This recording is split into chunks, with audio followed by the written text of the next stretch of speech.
Hello दोस्तों, स्वागत है आपका फिर से हमारे चैनल के एक और वीडियो में। आज है 3 जुलाई और मौसम सुहावना है। हल्की बारिश हुई है। अभी देखो छत यहाँ पर गीली दिख रही है और बिल्कुल शांत मौसम सुहावना है। एकदम हरियाली नज़र आ रही है, देखो बिल्कुल। और यहाँ पर मेरे पास कुछ फूल लगे हुए हैं। मेरे पास ना देखो, मैं दिखाऊँ एक फूल जो काफ़ी टाइम से मेरे पास लगा हुआ है। वो ये वाला फूल है।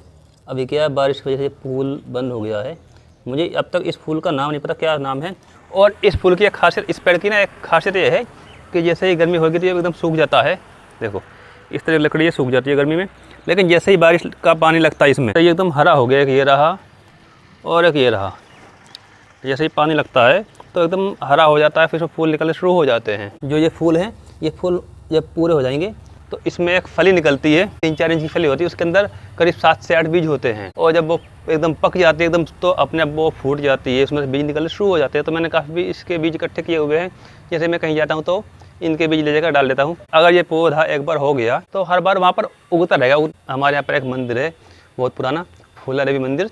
तो वहाँ पर हमारे यहाँ ना आषाढ़ के महीने में, आषाढ़ यानी कि जुलाई का जो महीना होता है बरसात का, जून के बाद, ये एवरेज में मानूँ तो 20 जून से लेकर के 20 जुलाई के लगभग, ये जो मिड टाइम होता है हमारे यहाँ। तो मेरे हिंदी कैलेंडर में बोलते हैं आषाढ़ का महीना। तो हमारे यहाँ पर ककरियाँ खाने जा रहे हैं, बुंदेलखंड में बोलते हैं। तो भी मैं चल के दिखाऊंगा कि किस तरह से ये पकवान बनाए जाते हैं और किस प्रकार इसका सेवन किया जाता है, किस प्रकार से भोग लगाया जाता है। तो ये परंपरा काफ़ी समय से चल रही है मुझे। तो अभी मैं वहाँ पर चल के दिखाता हूँ कि किस प्रकार से वो सब तैयार किया जाता है। और बताना मुझे कमेंट करके, अगर आपके यहाँ पर इस तरह का पकवान बनाया जाता है तो बताना आपके यहाँ इसे क्या बोलते हैं। वो नबानी हुई है जिससे गाड़ी भी गीली होगी, तब गाड़ी को साफ़ कर लेता हूँ पहले। तो चलिए आ चुके हैं मंदिर पर और अंदर चल के दिखाते हैं मंदिर के नज़ारे और किस प्रकार से लोग अपनी तैयारी कर रहे हैं। तो ये अपने यहाँ का मंदिर है। तो मंदिर में हम प्रवेश कर चुके हैं और सामने कुछ ऐसा भी देखने को मिल रहा है। तो देखो यहाँ से कुछ ऐसा है और यहाँ कुछ डिज़ाइन वगैरह बनाई गई है। मंदिर बहुत पुराना है। अभी ये मुझे देखना है कि मेरी मम्मी ने कहाँ पर अपना सामान रखा हुआ है, कहाँ पर अपन खाना बन रहा है। तो देखो इधर सामने लोग अपनी तैयारी कर रहे हैं, वहाँ पर भी लोग तैयारी कर रहे हैं। तो चलो पहले मंदिर के दर्शन करा देते हैं, उसके बाद आगे बात करते हैं। तो सामने कुछ ऐसा आपको देखने को मिलता है और ये घंटी है। तो अभी कुछ खाली नज़र आ रहा है। तो मंदिर कुछ ऐसा बात देखने को मिलता है इधर से।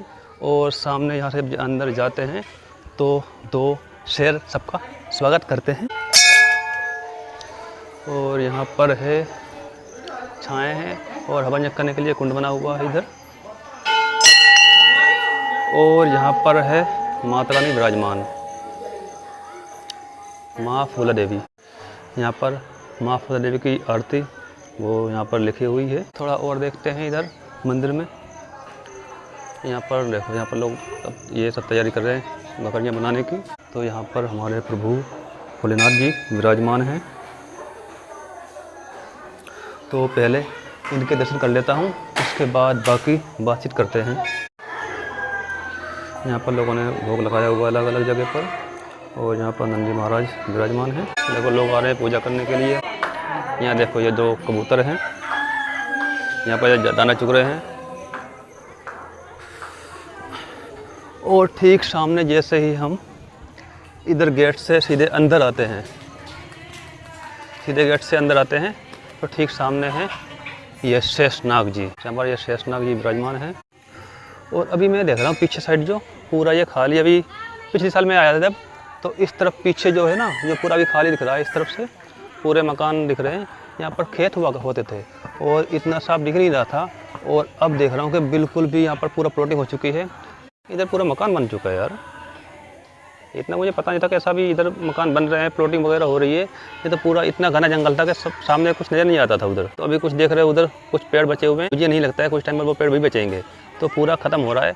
और ये लगभग यहाँ का नहीं, लगभग हर जगह का ये हाल हो रहा है कि प्लॉटिंग की वजह से जंगल जो खेत है वो ख़त्म कर किए जा रहे हैं और ख़त्म हो रहे हैं।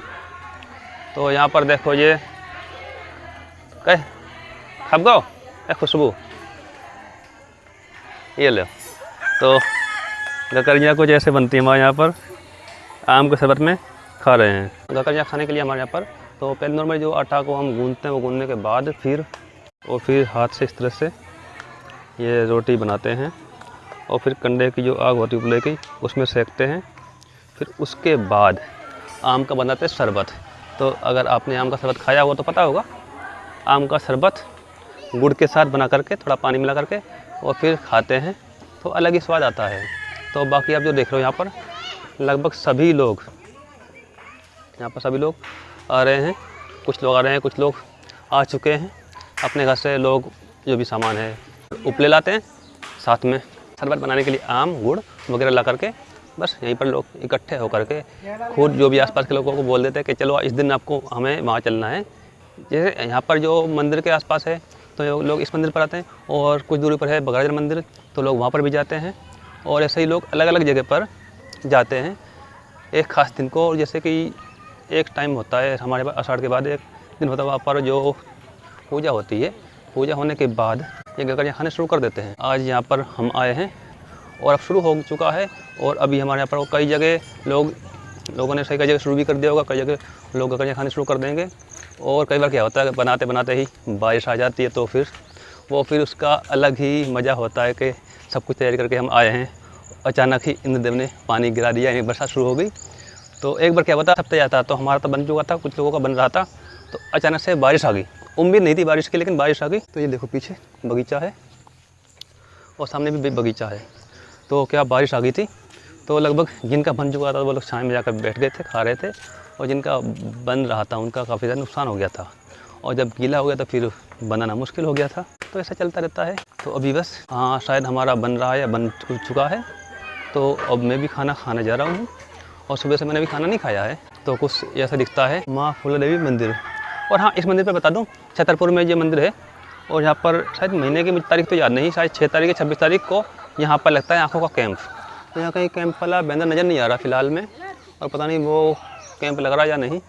वो कैंप लगता है जो यहाँ पर जो चित्रकूट से डॉक्टर की टीम आती है आँखों की जांच करते लोगों की। अधिकतर इसमें बुजुर्ग लोग होते हैं, और जिनकी आँखों में लेंस वगैरह डलना होता है, फिर सर्जरी होनी होती है, तो उन्हें फ्री ऑफ कॉस्ट बिना किसी पैसे के अपने साथ ले जाते हैं, और जानकी कुंड चित्रकूट में उनका इलाज होता है। और फिर वो समय 3 से 4 दिन बाद उन्हें वापस यहाँ पे छोड़ जाते हैं, शायद 3-4 दिन या फिर 1 वीक 1 हफ्ते के बाद वापस छोड़ जाते हैं। और इसमें आपका यानी जिन मरीजों को ले जाया जाता है कोई कॉस्ट नहीं होता, केवल मरीज को लेके जाते हैं, साथ में कोई नहीं जाता, सब कुछ देख रेख उनका ही होता है। तो उन्होंने व्यवस्था की रखी है। इसके अलावा फूलदेव मंदिर के अलावा और भी कई जगह पर है, ये हनुमान टोरिया मंदिर है, तो वहाँ पर भी कैंप लगता है आँखों का, तो वहाँ भी पूरी टीम आती है और लोगों की जांच वगैरह करती है, ले जाते हैं। तो अभी ऐसा कुछ यहाँ पर है, देखो यहाँ पर नारियल फोड़ दिया है, यानी कि सबसे पहले बना के तैयार करेंगे भोजन गगरियाँ, और माता रानी को भोग लगाएंगे, उसके बाद हम भोजन ग्रहण करते हैं। तो देखो यहाँ पर लोग बना रहे हैं, तो यहाँ पर पूजा करके आ चुके हैं। ये नारियल की गरी निकालते हैं, पानी वाला नारियल तो दिक्कत होती है, फिर देखते हैं निकलती है या नहीं निकलती, क्योंकि इसे निकालने के लिए अगर औजार होता तो जल्दी निकल जाती है। फ़िलहाल तो मेरे पास कोई औजार नहीं है, तो कोशिश करता हूँ इसे निकालने के बिना किसी औजार के ही। तो मैंने नारियल की ये वाली गरी इससे निकाल दी है, और औजार घर पर मैंने यहाँ पर चाबी का इस्तेमाल किया है, क्योंकि इसके बिना निकालना बहुत मुश्किल हो जाता। तो देखो किया क्या कैसे, जैसे कि ये है यहाँ पर लगी हुई थी गरी, तो ऐसा करके इसमें इस तरह फंसा करके इसने निकाल दिया, तो इससे निकालना आसान हो जाता है। और अगर नहीं तो इसे इस तरह पकड़ करके ऐसे पकड़ के इसे आराम से ठोकते रहते हैं, आराम से तो निकल जाती है, लेकिन उसमें टाइम लग जाता है, तो इसमें ऐसे निकाल दिया मैंने।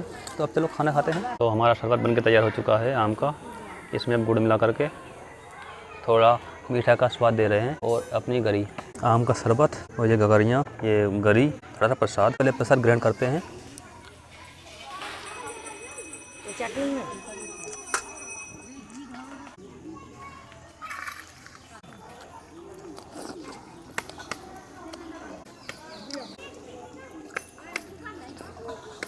तो भाई भोजन हो चुका है, और अब थोड़ा यहाँ पर जो खाली जगह है यहाँ थोड़ा देखने के लिए आया हूँ।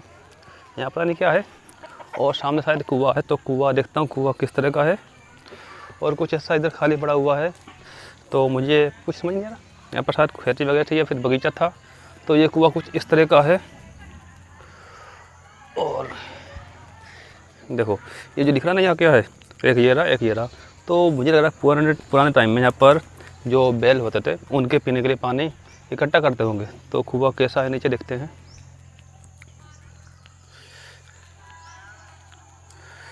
कुआं कुछ इस तरह का, ज़्यादा बड़ा कुआं नहीं है, और कुएं में पानी काफ़ी ज़्यादा है, थोड़ा गंदा इसलिए कि कुएं से पानी की निकासी होती है, इसलिए पानी भरा हुआ गंदा हो जाता है।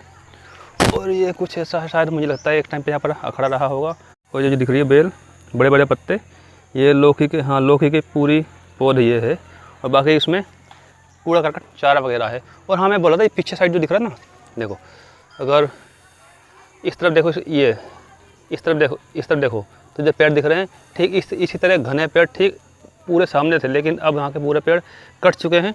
और मुझे लगता है यहाँ से एक सीधी रास्ता हो चुकी होगी उधर जाने के लिए। बहुत घना जंगल था, यहाँ पर खेत हुआ करते थे काफ़ी टाइम पहले, तो पूरे खेत यहाँ से ख़त्म हो चुके हैं। सामने यहाँ पे जो पेड़ दिख रहे हैं, यहाँ पर अभी खेत बचे हुए हैं। और यहाँ तो पूरा ख़त्म, यहाँ पे खेत नहीं थे, पूरी जगह ये खाली हुआ करते थे, लोग यहाँ पर क्रिकेट खेलते थे। इस पेड़ के ठीक पीछे एक पेड़ दिख रहा है, वहाँ एक नदी जा रही है जिसे बोलते हैं सिंघाड़ी नदी। तो ये बहुत पुरानी नदी है, लेकिन अब वो नदी नाले में बदल चुकी है, क्योंकि नदी किनारे क्या है कि एकदम प्लॉटिंग वगैरह हो गई है और कॉलोनी बस्ती बस चुकी है। तो भी जो भी घर का गंदा पानी होता है नदी में छोड़ दिया जाता है। वैसे कल हमारे यहाँ इंडिया में होता क्या है कि नदी को नाला बनाने में पूरी जो जिम्मेदारी वो नागरिकों की होती है। कैसे लोग सोचते हैं नदी किनारे अगर मकान बनेंगे तो घर का जो गंदा पानी है नदी में छोड़ देंगे। और दूसरी बात है गवर्नमेंट की, वो भी इस ओर उतना ध्यान नहीं देती है, तो जो नदी है उसका पानी गंदा हो जाता है। अब ये नदी जो नाले में बन चुकी है, इसका पानी जाएगा आगे बड़ी नदी में, तो वो भी सारा पानी गंदा होगा और फिर वही पानी पीने के लिए आता है। तो इस तरह से सब बिगड़ चुका है सिस्टम। अभी काफ़ी लोग आ रहे हैं और जिन लोगों ने खा लिया वो जा रहे हैं। ये देखो सामने लोग पूजा कर रहे हैं और यहाँ पर भी लोग बना रहे हैं और इधर देखो लोग बना रहे हैं, काफ़ी लोग हैं। तो लोग क्या करते हैं ना, घर से इकट्ठे ग्रुप बना करके निकलते हैं ताकि वहीं बातचीत वगैरह होगी। वैसे तो लोगों की मुलाकात होती नहीं, सब लोग अपने अपने काम में व्यस्त रहते हैं। तो एक दिन से इकट्ठे निकलते घर से, तो एक साथ बैठ ही लेते हैं, बातचीत हो जाती है और गजा भी खा लेते हैं। तो बस चलो अब चलते हैं घर के लिए।